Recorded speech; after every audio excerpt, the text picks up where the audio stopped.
Well, pretty much since the day Joe Biden got inaugurated, you've been hearing in the media every day that the state of Florida is a COVID hotspot. Virtually every person in the state has died of the coronavirus.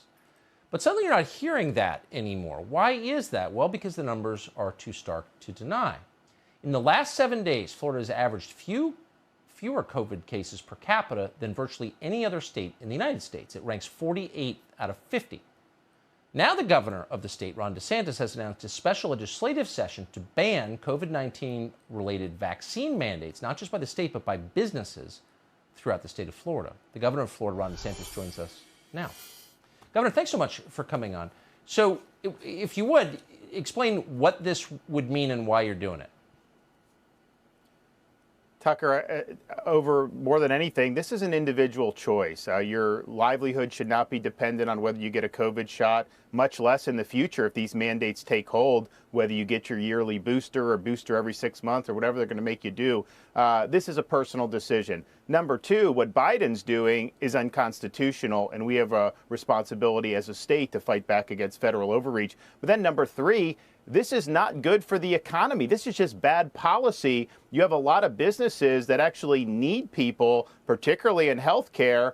And what, you're going to give people walking papers in the middle of this? So I think it's bad all around. And I think that, yes, we're going to be doing litigation against the Biden administration, which is important. But we also need to do legislation to provide protections for folks in Florida. And I'll tell you, Tucker, yes, Biden's doing mandates, and I disagree with that. I think we all do. But there are businesses that are doing this on their own, even apart from the mandates. And these are employees of theirs that have been working throughout this whole pandemic. That's and right. Now they're being told, you get your walking papers. That is not a free choice. You know, Tucker, we had a nurse today at our event.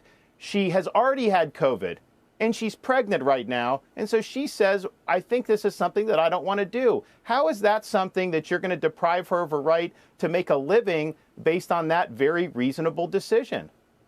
So the White House is very focused on you and on your state, and this is the centerpiece of their domestic agenda, vaccine mandates. This is the whole thing. It's what they care about most.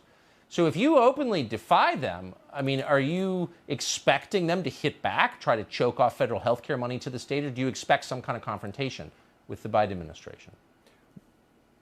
Well, I'm sure they're going to do whatever they can. Tucker, over the summer when we had Delta hit, I started a monoclonal antibody program because people were being admitted to the hospital without getting early treatment.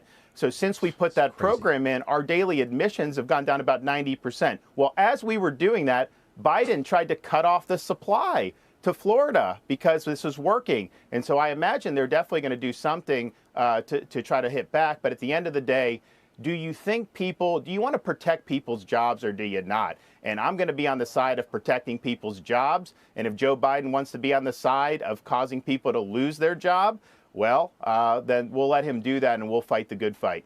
Yeah, because he knows more about medicine than nurses and doctors. This is like lunacy.